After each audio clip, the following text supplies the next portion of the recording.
The Booger Besties are back at it again, but it's fucking good. Y'all already know. You're Blocked with Eden Middleman and Simona Catalano.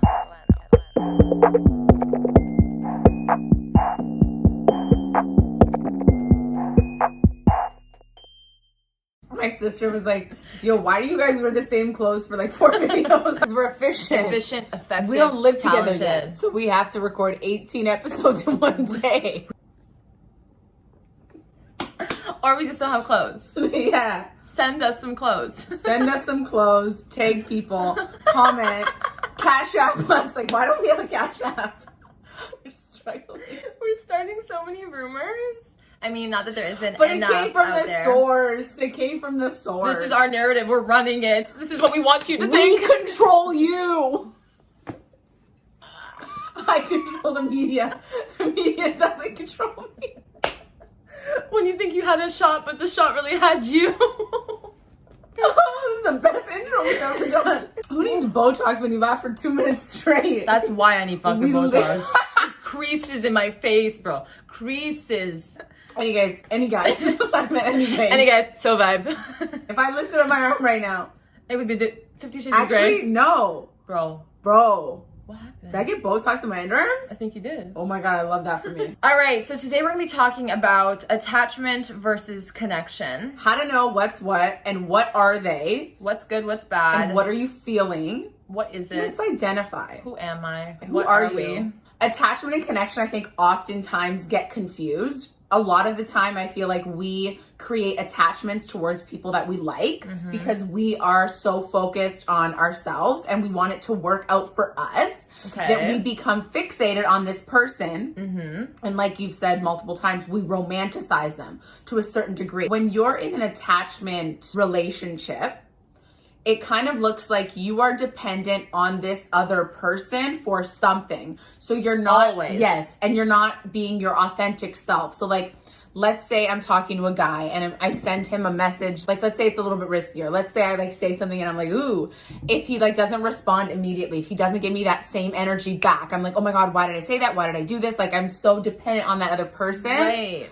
to validate me to a certain extent. So it could be something like that, or it could be something larger. For example, you're dating someone who's financially stable, you yourself aren't, and you feel like you need to be in that relationship because he provides you with that. And so it's sort of that attachment of, well, you neglect and ignore every other warning sign because of that thing. You're attached to that sense of comfort financially. You're attached to that thing that they're giving you. So you can spin it in so many ways. Or that they make you feel. Like when he is nice to you, you feel this and you're like, oh, I want this all the time. Yeah. But the majority of the time he's an asshole to you. Right. It's like you're attached to that thing and not the person. Because bottom line, attachment usually is you searching for something that you yourself cannot give yourself. When we're out of them and we're healthy and we've healed and we have a clear mind, we're able to see. And you look back. Yeah, you're able to see, well, you know what? It wasn't all fucking daisies and rainbows and sunshine. You're like, wow, I was actually so attached to that person for no fucking reason. That's why a lot of people are attached to toxic people as well, because they provide you with something that you yourself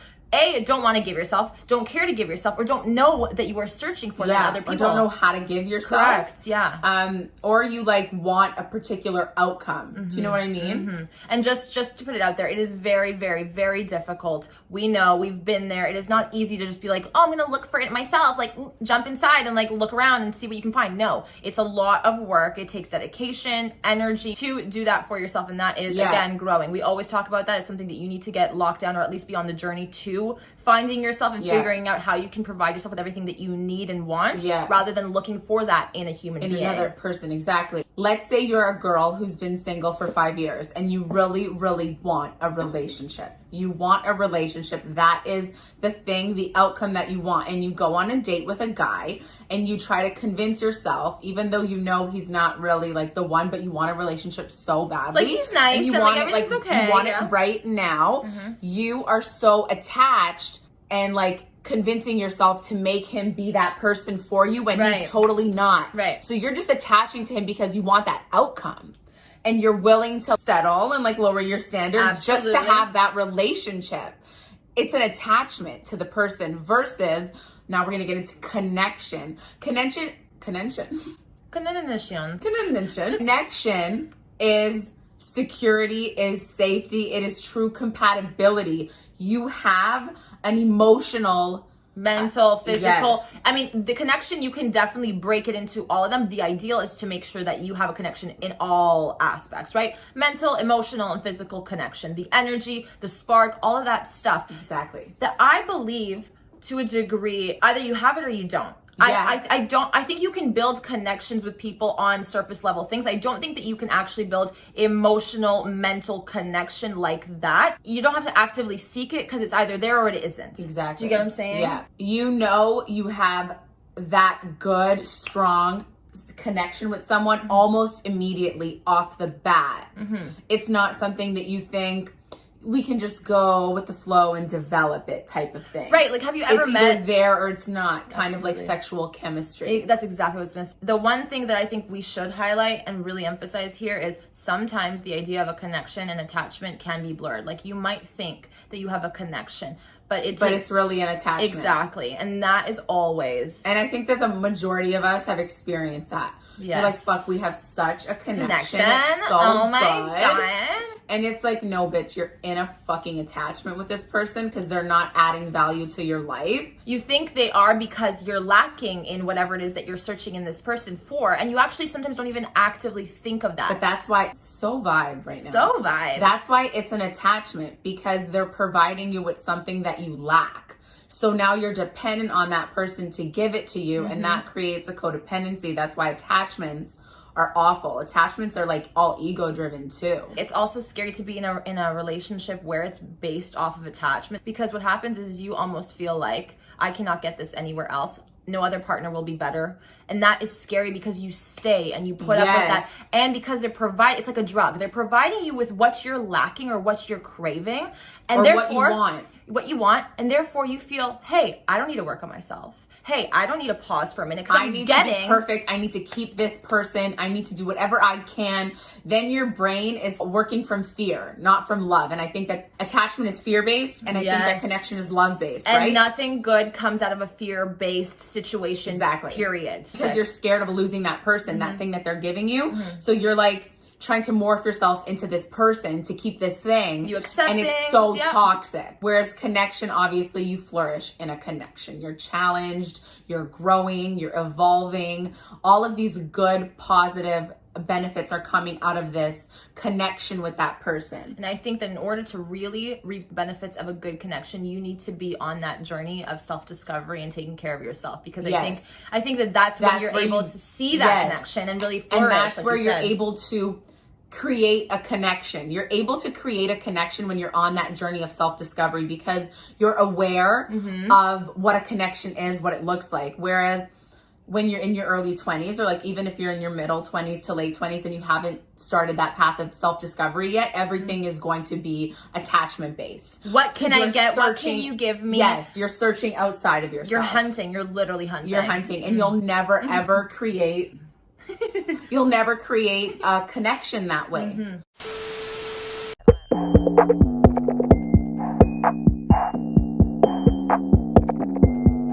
Because the only way, like we've said, to have that strong, good connection is when you're actively working on yourself. Yes.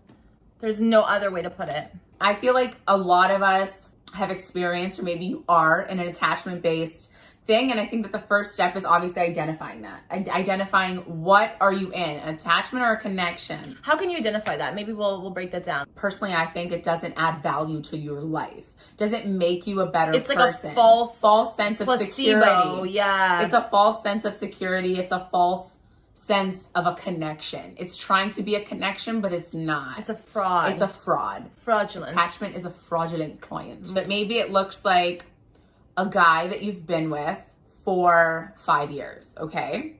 And you started dating him when you were younger, and now you're 25. Hi, hello, it's me. You got into a relationship, you really liked him when you were 20, now you're 25, and like maybe you want babies and kids, and you have a timeline and everything looks great, and you're so fixated on that outcome, and maybe you've identified that this actually isn't your person. You're like, I don't know what to do, because do I break up with this guy that I'm you know, not really like the zest isn't there anymore. I know that like I'm curious, I need to explore other things. I want to maybe move cities. You want to do things, but you also at the same time want those outcomes. You want the baby, you want the kids, you want that security. Right. And you know that he's going to give you all those things. So it's like, do I throw him away, or not throw him away like that, but like, do I break this off with him and start my journey of like, me, who am I? What do I want? But you truly live my life, but I don't know if I'm going to get that from someone else. I don't know if I'm going to find that. So maybe I should just stay with him because I've already put in 5 years. It's not that bad. Like, I don't know how much else. It's literally, it's not that bad. Like, I've been God. doing it. Yes. I could continue to do it. Yes. So maybe I should just hang in here and like, thug it out for the rest of my life. And bitch, that's, what? That is attachment, guys. That's how it looks like. Like, it's so interesting how it kind of hides and buries, and you're kind of like, well, I'm being logical. I'm thinking things through. You're not being logical. You're actually convincing yourself to take shit or to choose him or what he's providing you over anything else. Even if he's a good person, right? He could genuinely be a good person. Of But course. again, I think it's also identifying like everything that I was saying was fear-based. And I'm not sure if you tapped into that. It's fear-based. I'm worried about the outcome. I don't want it to go like this. I want to control my life. I want to get these things. I think that only maybe he can give them to me because I've only known him. And it's just like everything is fear-based. You're making that decision out of fear. So because you're worried that you're not going to get that anywhere else. Yes. You're worried that you're not going to be able to be okay being alone, doing all those things. But it doesn't even need to be that they're providing you with something monetary or tangible. Maybe they're just providing you with company and you're absolutely terrified of being alone and single. Yes. So you're like, let me just be with this person because it's company and I don't know how to be alone and I'm scared of that. And I think that that's something that a lot of girls struggle with, like myself included. I've definitely been in that position where I'm like, scared to be alone. And then you like fucking thrive. Yeah. So I love that for you. But the point in staying in that relationship is you're telling me that you would rather, and I know that family, like we love them, but they're not always the most helpful because I definitely could see, you know, my mom being in my ear and being like, oh my God, you've already put in 5 years, like just keep going. And I'm like, what? Like, he's not a bad guy. I'm like, I don't get it. Rather than break it off, honor your feelings, you're just going to keep going for the rest of your life. You're 25. Like, you're 25. You have like 50 plus years ahead of you and you want to repeat it how you did the last 5 years. Yeah, you're 25, you're still young as fuck. Yeah, you're young as fuck. You're reiterating to yourself every time you choose an attachment over a connection that you lack, that you need from someone else, that you cannot provide yourself what you fucking need. And ultimately, every doctor, every spiritual person, every wise human being will tell you that everything that you need, you already have. And that's way in here, way in here. Instead of focusing on that attachment with the other person, you need to create a connection with yourself.